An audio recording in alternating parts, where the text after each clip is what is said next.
ಮಂಗಳೂರಿನ ಪಣಂಬೂರು ಬೀಚ್ನಲ್ಲಿ ಒಂದು ರೀತಿ ಜಾಲಿ ಅನ್ನೋ ರೀತಿಯಂಥ ವಾತಾವರಣ ಇದೆ. ನ್ಯೂ ಇಯರ್ ಸೆಲೆಬ್ರೇಷನ್ಗೂ ಮುನ್ನ ಪ್ರವಾಸಿಗರ ದಂಡು ಭಾಳ ಇದೆ.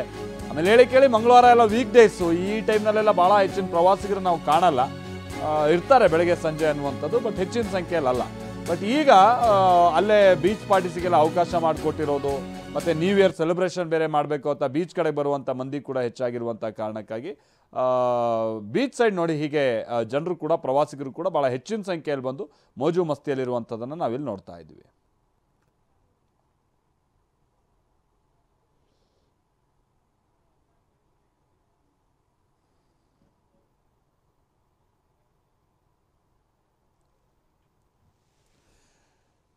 ಈ ಗುರುವಾರ, ಶುಕ್ರವಾರ ಅಥವಾ ಶನಿವಾರ, ಭಾನುವಾರ ಎಲ್ಲ ಬಂದರೆ ಭಾಳ ಅದ್ದೂರಿಯಾಗಿ ಸೆಲೆಬ್ರೇಷನ್ಗೆಲ್ಲ ಅವಕಾಶ ಇರುತ್ತೆ. ಅದರ ಜೊತೆಗೇ ಪ್ರವಾಸಿಗರು ಹೆಚ್ಚಿನ ಸಂಖ್ಯೆಯಲ್ಲಿ ಹೋಗ್ತಾರಲ್ವ, ಹಾಗಾಗಿ ವ್ಯವಸ್ಥೆಗಳನ್ನು ಮಾಡ್ಕೊಂಡಿರ್ತಾರೆ ಈ ರೆಸಾರ್ಟ್ನವರು ಅಥವಾ ಈ ರೆಸ್ಟೋರೆಂಟ್ನವರು ಇವರೆಲ್ಲ, ಅಥವಾ ಈವೆಂಟ್ ಆರ್ಗನೈಸ್ ಮಾಡುವಂಥ ಆರ್ಗನೈಸರ್ಸ್ ಎಲ್ಲ. ಬಟ್ ಈ ಬಾರಿ ವೀಕ್ ಡೇಸಲ್ಲಿ ಬಂದಿರುವಂಥ ಕಾರಣಕ್ಕಾಗಿ ಭಾಳ ಹೆಚ್ಚಿನ ನಿರೀಕ್ಷೆಯನ್ನು ಈ ಪ್ರವಾಸಿಗರಿಗೆ ಸಂಬಂಧಪಟ್ಟಂಗೆ ಇಡೋಕ್ಕಾಗಲ್ಲ. ಆದರೂ ವ್ಯವಸ್ಥೆ ಅನ್ನುವಂಥದ್ದಂತೂ ಭಾಳ ಜೋರಾಗೇ ಮಾಡ್ಕೊಂಡಿದ್ದಾರೆ. ನಾವು ಪ್ರತಿನಿಧಿ ಅಶೋಕ್ ನಮ್ಮ ಜೊತೆಗೆ ನೇರ ಸಂಪರ್ಕದಲ್ಲಿ ಜಾಯ್ನ್ ಆಗ್ತಾ ಇದ್ದಾರೆ. ಪಣಂಬೂರು ಬೀಚ್ ಕಡೆ ಹೇಗಿದೆ ವ್ಯವಸ್ಥೆಗಳು ಅಶೋಕ್? ಭಾಳ ವರ್ಷಗಳಾದಂಥ ನಂತರದಲ್ಲಿ ಬಹುಶಃ ಈ ಬಾರಿ ಅನುಮತಿ ಸಿಗ್ತಿರೋದು ಅಂತ ಕಾಣಿಸುತ್ತೆ ಸೆಲೆಬ್ರೇಷನ್ಗೆಲ್ಲ. ಹೇಗಿದೆ ವ್ಯವಸ್ಥೆ? ಆಮೇಲೆ ಅವೆಲ್ಲ ಒಂದು ಇಕೋ ಸೆನ್ಸಿಟಿವ್ ಏರಿಯಾ ಆಗಿರುವಂಥ ಕಾರಣಕ್ಕಾಗಿ ಪ್ಲಾಸ್ಟಿಕ್ಗಳನ್ನೆಲ್ಲ ಹೆಚ್ಚಾಗಿ ಬಳಸಬಾರ್ದು. ಸೊ ಇಂಥದ್ದೆಲ್ಲ ಮುನ್ನೆಚ್ಚರಿಕೆಯನ್ನು ಏನಾದ್ರು ನೀಟಾಗಿ ತೆಗೆದುಕೊಂಡಿದ್ದಾರಾ ಅಲ್ಲಿನ ಆಯೋಜಕರೆಲ್ಲ? ಹೌದು ಮಾಲ್ತೇಶ್, ಹೊಸ ವರ್ಷಾಚರಣೆಗೆ ಕಡಲ್ ನಗರಿ ಮಂಗಳೂರಿನಲ್ಲಿ ಆಚರಣೆ ಮಾಡಬೇಕು ಅಂತೇಳಿ ರಾಜ್ಯದ ಬೇರೆ ಬೇರೆ ಭಾಗದಿಂದ ಪ್ರವಾಸಿಗರ ದಂಡು ಕಡಲ್ ನಗರಿ ಮಂಗಳೂರಿಗೆ ಬರ್ತಾ ಇದೆ. ಈಗಾಗಲೇ ಬೀಚ್ ರೆಸಾರ್ಟ್ಗಳು, ಹೋಮ್ ಸ್ಟೇಗಳು ಎಲ್ಲವೂ ಕೂಡ ಫುಲ್ ಆಗಿದೆ. ಇನ್ನೊಂದು ಕಡೆ ಹಲವು ವರ್ಷಗಳ ಬಳಿಕ ಬೀಚ್ ಬಳಿಯಲ್ಲಿ ಪಾರ್ಟಿಯನ್ನು ಕೂಡ ನಡೆಸೋದಕ್ಕೆ ಜಿಲ್ಲಾಡಳಿತ, ಪೊಲೀಸ್ ಇಲಾಖೆ ಅನುಮತಿಯನ್ನು ನೀಡಿದೆ. ನಾನೀಗ ಮಂಗಳೂರಿನ ಪಣಂಬೂರು ಬೀಚ್ನಲ್ಲಿದ್ದೇನೆ. ನೀವು ದೃಶ್ಯದಲ್ಲಿ ಗಮನಿಸಬಹುದು, ಇದು ಮಂಗಳೂರಿನ ಪಣಂಬೂರು ಬೀಚ್. ಈಗಾಗಲೇ ಈ ಭಾಗದಲ್ಲಿ ಪಾರ್ಟಿಯನ್ನು ನಡೆಸೋದಕ್ಕೆ ಈಗಾಗಲೇ ಜಿಲ್ಲಾಡಳಿತ ಮತ್ತು ಪೊಲೀಸ್ ಇಲಾಖೆ ಅನುಮತಿಯನ್ನು ನೀಡಿದೆ. ಇದರ ಜೊತೆಗೆ ಪ್ರವಾಸಿಗರು ಬೀಚ್ ರೆಸಾರ್ಟ್, ಹೋಮ್ ಸ್ಟೇಗಳನ್ನು ಈಗಾಗಲೇ ಬುಕಿಂಗ್ ಮಾಡ್ಕೊಂಡಿದ್ದಾರೆ. ಈಗ ಹಗಲೊತ್ತಲ್ಲಿ ಸಮುದ್ರ ತೀರಕ್ಕೆ ಬಂದು ಸಮುದ್ರದಲ್ಲಿ ಎಂಜಾಯ್ ಮಾಡ್ತಿದ್ದಾರೆ. ಒಂದು ಕಡೆಯಿಂದ ಫ್ಯಾಮಿಲಿ ಸಹಿತವಾಗಿ ಒಂದಷ್ಟು ಮಂದಿ ಬಂದಿದ್ರೆ, ಇನ್ನೊಂದು ಜೊತೆ ಸ್ನೇಹಿತರ ಜೊತೆಗೂಡಿ ಒಂದಷ್ಟು ಮಂದಿ ಬಂದಿದ್ದಾರೆ, ಮತ್ತು ಫ್ರೆಂಡ್ಸ್ ಜೊತೆ ಕೂಡ ಸಾಕಷ್ಟು ಮಂದಿ ಇಲ್ಲಿ ಬಂದಿರುವಂಥದ್ದು ಗಮನಿಸಬಹುದು.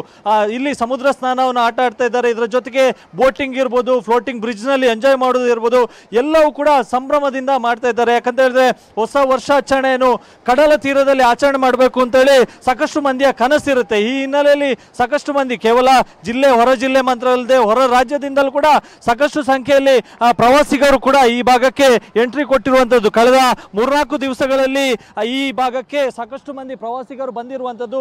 ಒಂದು ಕಡೆ ಪ್ರವಾಸಿ ತಾಣಗಳು ಕೂಡ ಫುಲ್ ಆಗಿದ್ರೆ, ಇನ್ನೊಂದು ಕಡೆ ದೇವಸ್ಥಾನಗಳು ಕೂಡ ಸಾಕಷ್ಟು ಸಂಖ್ಯೆಯಲ್ಲಿ ಪ್ರವಾಸಿಗರನ್ನ ತುಂಬಿ ತುಳುಕ್ತಾ ಇದೆ. ಇನ್ನು ಗಮನಿಸಬಹುದು, ಸೆಲ್ಫಿ ತಗೊಳ್ಳೋದಂತಿರ್ಬೋದು ಸಮುದ್ರ ತೀರದಲ್ಲಿ, ಅದರ ಜೊತೆಗೆ ಎಂಜಾಯ್ ಮಾಡುವಂಥದ್ದು ಇರ್ಬೋದು, ಎಲ್ಲವನ್ನು ಕೂಡ ಇಲ್ಲಿ ಬಂದಂಥ ಪ್ರವಾಸಿಗರು ಕೂಡ ಮಾಡ್ತಾ ಇದ್ದಾರೆ. ಇನ್ನು ಬಂದಂಥ ಪ್ರವಾಸಿಗರನ್ನು ಮಾತಾಡಿಸುವಂಥ ಪ್ರಯತ್ನವನ್ನು ಮಾಡ್ತೇನೆ. ಸಾಕಷ್ಟು ಕಡೆಯಿಂದ ಪ್ರವಾಸಿಗರು ಬಂದಿದ್ದಾರೆ. ಹೀಗಾಗಿ ಈ ಒಂದು ಕಡಲ್ ತಡಿಯಲ್ಲಿ ಈ ಒಂದು ಎಂಜಾಯ್ ಮಾಡಬೇಕು ಅಂತೇಳಿ ಸಾಕಷ್ಟು ಪ್ರವಾಸಿಗರಿದ್ದಾರೆ. ಇಲ್ಲಿ ನಮ್ಮ ಜೊತೆ ಪ್ರವಾಸಿಗರಿದ್ದಾರೆ, ಅವ್ರು ಮಾತಾಡಿ. ಮೇಡಮ್, ನೀವು ಎಲ್ಲಿಂದ ಬಂದಿದ್ದೀರಿ? ಹುಬ್ಳಿಯಿಂದ ಬಂದಿರಿ. ಯಾವ ರೀತಿ ಪ್ಲಾನ್ ಮಾಡ್ಕೊಂಡಿದ್ರಿ ಹೊಸ ವರ್ಷಾಚರಣೆಯನ್ನು ಈ ಭಾಗದಲ್ಲಿ ಆಚರಣೆ ಮಾಡಿ ಸೆಲೆಬ್ರೇಷನ್ ಮಾಡೋದಕ್ಕೆ? ನಮ್ಮೆಲ್ಲ ಫ್ರೆಂಡ್ಸ್ ಬೆಂಗಳೂರಿನಾಗ ಇರ್ತಾರ್ರಿ. ಅಲ್ಲಿ ನಿಮ್ಗೆ ಗೊತ್ತಲ್ಲ, ಟ್ರಾಫಿಕ್, ಸಿಕ್ಕಾಪಟ್ಟಿ ಟ್ರಾಫಿಕ್, ಜನನೂ ಹೆಚ್ಚಿಗೆ. ಆಮೇಲೆ ನಮ್ಗೆಲ್ಲ ಆಪರ್ಚುನಿಟೀಸ್ ಇಲ್ಲೇ ಇಲ್ಲ ಅಷ್ಟು ಸೆಲೆಬ್ರೇಟ್ ಮಾಡ್ಲಿಕ್ಕೆ ಅಂತಂದು. ಸೊ ನಮ್ಗೆಲ್ಲರ ಸ್ವಲ್ಪ ಪ್ಲೆಸೆಂಟ್, ಶಾಂತ ರೀತಿ ಜಾಗ ಹೋಗೋದಿತ್ತು, ಬೀಚ್ ಸೈಡ್ ಹೋಗೋದಿತ್ತು. ಮಂಗಳೂರ ಫಸ್ಟ್ ಬಂತಲ್ಲ ಆಗ, ಸೊ ಅದಕ್ಕೆ ಇಲ್ಲೇ ಬಂದ್ವಿ. ಹಲವು ವರ್ಷದ ಬಳಿಕ ಬೀಚ್ಗಳಲ್ಲಿ ಪಾರ್ಟಿ ಮಾಡೋದಕ್ಕೆ ಇಲ್ಲಿನ ಸ್ಥಳೀಯ ಆಡಳಿತಗಳು ಅನುಮತಿಯನ್ನು ನೀಡಿದೆ. ಸೊ ಹೇಗೆ ಅನಿಸುತ್ತೆ ನಿಮಗೆ ಅಂತೇಳಿ? ನಮ್ಗೆ ಏನಿಲ್ಲ ರೀ, ನೇಚರ್ ಇದ್ದು ಸ್ವಲ್ಪ ಅನುಭವ ತಗೊಳ್ಳೋದಿದೆ. ಆಮೇಲೆ ಸ್ವಲ್ಪ ರಿಲ್ಯಾಕ್ಸ್ ಆಗಿ ಸ್ವಲ್ಪ ಚಲೋ ಮನಸ್ಥಿತಿ ಅಂತ ಹೊಸ ವರ್ಷದಿಂದ ಚಾಲು ಮಾಡೋದು. ಸೊ ಅದಕ್ಕೆ ಬಂದಿವಿ. Thank you madam. ನೀವು ಎಲ್ಲಿಂದ ಬಂದಿರಿ ಮೇಡಮ್? ನಾನು ಹುಬ್ಳಿನೇ. ಹೇಗೆ ಅನಿಸ್ತಿದೆ ಇಲ್ಲಿ ಎಂಜಾಯ್ಮೆಂಟ್ ಎಲ್ಲ ನೋಡಿ? ತುಂಬ ಖುಷಿ ಆಗ್ತಿದೆ. ಆ್ಯಕ್ಚುಲಿ ನನ್ನ ಮಗಳದು ಫಸ್ಟ್ ನ್ಯೂ ಇಯರ್ ಇದು, ಅದಕ್ಕೆ ಅವಳದು ಫಸ್ಟ್ ಬೀಚ್ ಎಕ್ಸ್ಪೀರಿಯನ್ಸು.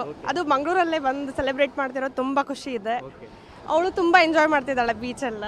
ಮೊದಲೇ ಪ್ಲಾನ್ ಮಾಡ್ಕೊಂಡಿದ್ರೆ ಬೀಚ್ ಸೈಡಲ್ಲಿ ಈ ಬಾರಿ ನ್ಯೂ ಇಯರ್ ಸೆಲೆಬ್ರೇಷನ್ ಮಾಡ್ಕೋಬೇಕು ಅಂತ? ಅದೇ ಅಂದ್ಕೊಂಡಿದ್ವಿ ಬೀಚಲ್ಲೇ ಮಾಡಬೇಕು ಅಂತ ಹೇಳಿ. ಅದು ಮಂಗಳೂರು ಅಂತ ಅದೇ ಎಲ್ಲರೂ ಫ್ರೆಂಡ್ಸ್ ಎಲ್ಲ ಸೇರಿ ಪ್ಲ್ಯಾನ್ ಮಾಡಿದ್ವಿ. ಖುಷಿ ಇದೆ ಮಂಗಳೂರಲ್ಲಿ ಸೆಲೆಬ್ರೇಟ್ ಮಾಡ್ತಿರೋದು. ಆಮೇಲೆ ಕ್ರೌಡು ಸ್ವಲ್ಪ ಕಡಿಮೆ ಇದೆ ಗೋವಾ ಕಂಪೇರ್ ಮಾಡಿದರೆ. ಎಲ್ಲರೂ ಗೋವಾ ಅಂತಾರೆ, ಸೇಮ್ ಗೋವಾ ಥರನೇ ವೈಬ್ ಇದೆ ಇಲ್ಲೂ ಬೀಚಲ್ಲಿ. ಅದಕ್ಕೆ ಖುಷಿ ಇದೆ ಇಲ್ಲಿ ಬಂದು ಸೆಲೆಬ್ರೇಟ್ ಮಾಡ್ತಿರೋದು. Thank you madam.